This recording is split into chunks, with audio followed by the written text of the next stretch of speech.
తెలంగాణలో GNM general nursing midwifery చేద్దాం అనుకున్నా, లేకపోతే ఆల్రెడీ జిఎన్ఎం అప్లికేషన్ పెట్టుకున్నా కూడా ఈ వీడియో నీకోసమే. మనకి జనరల్ నర్సింగ్ మిడ్వైఫరీ జిఎన్ఎంకి సంబంధించి ఆన్లైన్ రిజిస్ట్రేషన్ చేసుకోవడానికి, లైక్ ఆన్లైన్ అప్లికేషన్ పెట్టుకోవడానికి డేట్ అయితే ఎక్స్టెన్షన్ చేసిర్రు. సో డేట్ అనేది ఎప్పటిదాకా ఎక్స్టెన్షన్ చేసిర్రు అని చెప్పి మనం మాట్లాడుకుందాం. అండ్ దాంతో పాటుగా ఎవరైతే ఆల్రెడీ అప్లికేషన్ పెట్టుకున్నారో వాళ్ళకి సంబంధించి కొన్ని ఇంపార్టెంట్ రెగ్యులేషన్స్ అయితే పాస్ చేసిర్రు.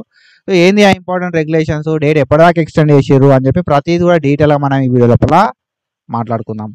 మనం తెలంగాణ జనరల్ నర్సింగ్ మిడ్వైఫరీకి సంబంధించి, బిఎస్సి నర్సింగ్ సంబంధించి చాలా వీడియోస్ అయితే వేసుకున్నాం. అండ్ ఫర్దర్ కూడా ఇట్లాంటి వీడియోస్ చేసుకుంటూ ఉంటాం. కాబట్టి మీరు ఒకవేళ మన ఛానల్కి కొత్త సమాధానం పక్కా సబ్స్క్రైబ్ చేసుకొని మీ ఫ్రెండ్స్ అందరికీ ఈ వీడియోని షేర్ చేయండి. సో మస్తు హెల్ప్ఫుల్ వీడియోస్ వస్తూ ఉంటాయి కాబట్టి సబ్స్క్రైబ్ చేసుకో. సో ఏమైనా నెక్స్ట్ ఏమైనా డౌట్స్ ఉన్నా కూడా కింద కామెంట్ సెక్షన్లో కామెంట్ చేసేసాయి. సో రిప్లై చేయడానికి ట్రై చేస్తాం. సో ఫస్ట్లీ మనం చూసుకుంటే ఇది ఒక సర్క్యులర్ అయితే వీళ్ళు రిలీజ్ చేశారు అన్నట్టు. ఓకేనా, జనరల్ నర్సింగ్ మిడ్వైఫరీకి సంబంధించి director of medical education Telangana state Hyderabad నుండి ఒక సర్క్యులర్ అయితే రిలీజ్ చేయడం అయితే జరిగింది అన్నట్టు. ఈ సర్క్యులర్ లోపల మనకు ఏం మెన్షన్ చేశారు కదా మరి అని అంటే, సో ఇప్పుడే ఈ రోజే రిలీజ్ అయింది ఈ సర్క్యులర్ అనేది. నేను చూడడంతో మనం ఫాస్ట్ అప్డేట్స్ ఇస్తాం కదా, చూడడంతో వీడియో అయితే చేస్తున్నాను అన్నట్టు. అండ్ ఇక్కడ మనకేంది కదా అంటే, ఎవరైతే first year of GNM general nursing మిడ్వైఫరీకి అడ్మిషన్ తీసుకుందాం అనుకుంటున్నారో వాళ్ళకి సంబంధించి last date of registration of online application, ఓకేనా, ఆన్లైన్ అప్లికేషన్ చేసుకోవడానికి లాస్ట్ డేట్ అనేది ఎక్స్టెండ్ చేసినాం. ఎప్పటిదాకా ఎక్స్టెండ్ చేసినాం? 10th November 2025 దాకా ఎక్స్టెన్షన్ చేసినాం అని చెప్పి మనకు ఇక్కడ ఒక సర్క్యులర్ అయితే రిలీజ్ చేశారు అన్నట్టు. డైరెక్టర్ ఆఫ్ మెడికల్ ఎడ్యుకేషన్ నుండి ఎవరైతే జిఎన్ఎం ఫస్ట్ ఇయర్ లోపల జాయిన్ అయిదాం అనుకుంటున్నారో వాళ్ళకి సంబంధించి ఆన్లైన్ రిజిస్ట్రేషన్ చేసుకోవడానికి 10th November 2025 దాకా డేట్ అయితే ఎక్స్టెన్షన్ చేయడం అయితే జరిగింది అన్నట్టు. సో ఇది నోటిఫికేషన్. సో ఇంపార్టెంట్ ఏంటంటే మనకు డేట్ అయితే ఎక్స్టెన్షన్ అయింది. అప్లికేషన్ పెట్టుకుందాం అనుకున్న వాళ్ళు అప్లికేషన్ అయితే పెట్టుకోరి, హార్డ్లీ ఒక 10 రోజుల టైం ఇచ్చారు మనకి. ఓకేనా, 10 రోజుల ఎక్స్టెన్షన్ అయితే చేశారు అన్నట్టు.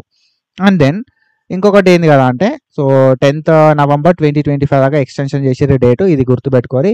అండ్ ఆల్రెడీ ఎవరైతే అప్లికేషన్ పెట్టుకున్నారో, అప్లికేషన్ పెట్టుకున్న లోపల ఎస్సీ కేటగిరీ వాళ్ళు ఉంటారు చూసినావా, ఎస్సీ కేటగిరీ వాళ్ళు లేటెస్ట్ సబ్ కేటగిరీ వైజ్ ఏవైతే గ్రూప్లో డివైడ్ చేసారో దాని వైజ్గా లైక్ ఒక కొత్త క్యాస్ట్ సర్టిఫికేట్ అనేది పంపాల్సి ఉంటుంది అన్నట్టు. ఎవరికి పంపాలి మరి అంటే, స్కూల్ ఆఫ్ నర్సింగ్ 186@gmail.comకి మనం మెయిల్ అయితే వేయాల్సి ఉంటుంది అన్నట్టు. ఓకేనా, సో మీ కాంటాక్ట్ నెంబర్, మీ అప్లికేషన్ నెంబర్తో పాటు మనమైతే 10th November 2025 లోపు మీ లేటెస్ట్ క్యాస్ట్ షెడ్యూల్డ్ కేటగిరీ వాళ్ళు ఎవరైతే ఉంటారో, ఎస్సీ వాళ్ళు ఎవరైతే ఉంటారో లేటెస్ట్ ఆర్ ఫ్రెష్ క్యాస్ట్ అనేది పంపాల్సి ఉంటుంది అన్నట్టు. Sub caste and group issued by the competent authority. ఓకేనా, రీసెంట్గా మనకు సబ్ క్యాస్ట్లు చేసారు కదా, ఆ సబ్ క్యాస్ట్ల వైజ్ ఏం చేయాలి కదా అంటే ఇవి పంపాల్సి ఉంటుంది అన్నట్టు. ఓకేనా, మీ కొత్త క్యాస్ట్ సర్టిఫికేట్ అనేది పంపాల్సి ఉంటుంది as per new sub category. ఓకేనా, sub caste and group wise. So ఇది. అండ్ మనమైతే మెయిల్ చేయాల్సి ఉంటుంది స్కూల్ ఆఫ్ నర్సింగ్ 186@gmail.comకి. ఓకేనా, మీ అప్లికేషన్ నెంబరు, ప్రీవియస్గా నువ్వు ఏ అప్లికేషన్ పెట్టుకున్నావో ఆ అప్లికేషన్ నెంబరు, అండ్ దాని తర్వాత contact number and mobile number, ఎన్ని అప్లికేషన్లు ఉంటే అన్ని అప్లికేషన్లు. అంటే మనం ఇప్పుడు ఎట్లా చేసి 2-3 కాలేజీలు పెట్టుకొని ఉంటాం కదా. ఓకేనా, 2-3 కాలేజీలనే పెట్టుకొని ఉంటాం. సో ప్రతి అప్లికేషన్కి ఒక అప్లికేషన్ నెంబర్ ఉంటుంది కాబట్టి ప్రతి దానికి పంపితే బెస్ట్ నా ఒపీనియన్. కాంటాక్ట్ నెంబర్ ఇయ్యి అండ్ వాళ్ళకి మెయిల్ అయితే 10th November 2025 లోపు పంపండి. అండ్ ఎవరైతే జనరల్ కేటగిరీ లోపల ఉంటారో, ఎవరైతే జనరల్ కేటగిరీ లోపల ఉండి ఈడబ్ల్యూఎస్ క్లెయిమ్ చేసుకుందాం అనుకుంటారు చూసినావా, వాళ్ళు ఏం చేయాలి అంటే వాళ్ళు కూడా స్కూల్ ఆఫ్ నర్సింగ్ 186@gmail.comకి మీ మొబైల్ నెంబరు, మీ అప్లికేషన్ నెంబరు ఇండికేట్ చేస్తూ వాళ్ళకి ఈమెయిల్ అయితే వేయాల్సి ఉంటుంది అన్నట్టు. ఓకేనా, జనరల్ కేటగిరీ బ్రో మాది, నేను 10% ఈడబ్ల్యూఎస్ కోటా కింద తీసుకుందాం అనుకున్న వాళ్ళు, సో వాళ్ళైతే లైక్ ఈడబ్ల్యూఎస్ సర్టిఫికేట్ని పంపి ఈ ఏదైతే 10% ఈడబ్ల్యూఎస్ కోటా ఉందో దాన్ని క్లెయిమ్ చేసుకోవచ్చు అన్నట్టు. ఓకేనా, లేదు అంటే ఇన్ పర్సన్ కూడా వెళ్ళి ఇవ్వచ్చు. ఓజీహెచ్ అని చెప్పించారు.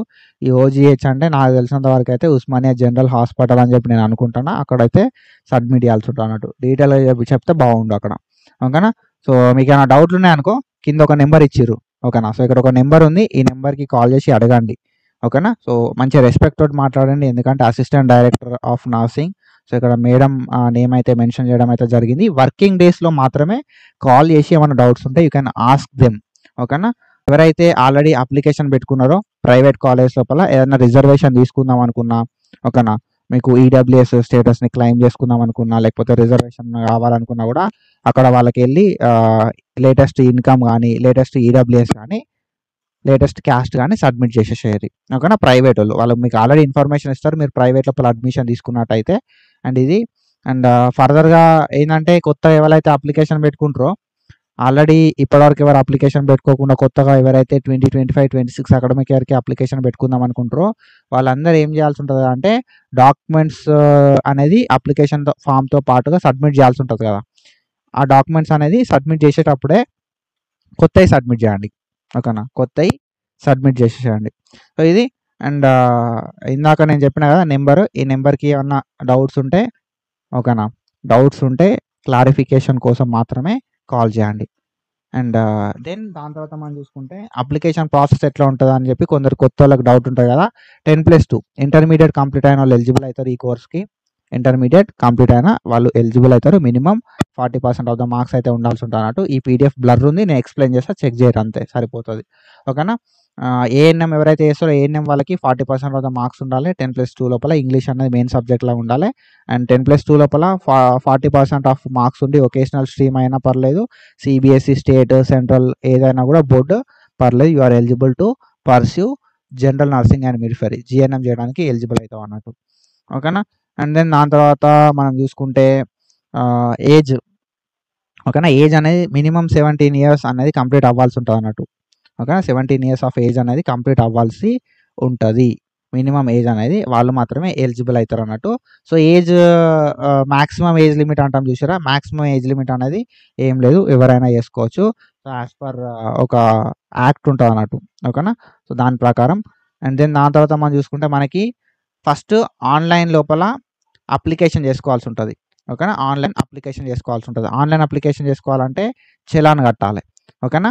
చలాన్ కట్టి ఆన్లైన్ అప్లికేషన్ చేసుకోవాలి. ఆన్లైన్ అప్లికేషన్ చేసుకున్న తర్వాత ఆ ఆన్లైన్ అప్లికేషన్కి సంబంధించిన ప్రింట్ అనేది తీసుకోవాల్సి ఉంటుంది. ప్రింట్ తీసుకొని ఏ కాలేజ్లో నువ్వు అప్లికేషన్ పెట్టుకున్నావు ఆ కాలేజ్కి వెళ్ళి డాక్యుమెంట్స్ సబ్మిట్ చేయాల్సి ఉంటుంది అన్నట్టు. ఓకేనా. Online application form plus supporting documents. ఓకేనా. సో ఇది అప్లికేషన్ గురించి. అండ్ మనకి ఎప్పటిదాకా టైం ఉంది మరి అని అంటే, నేను ఇందాక చెప్పినట్టుగా 10 November 10th November 2025 దాకా టైం అయితే ఉందన్నట్టు. So this is about our notification. ఈ ఇన్ఫర్మేషన్ని మీ ఫ్రెండ్స్కి షేర్ చేయి. అండ్ ఇట్లాంటి ఇన్ఫర్మేషన్ కోసం మన ఛానల్ని ఫాలో అవ్వు. Do follow us for more content. Thank you so much. Signing off.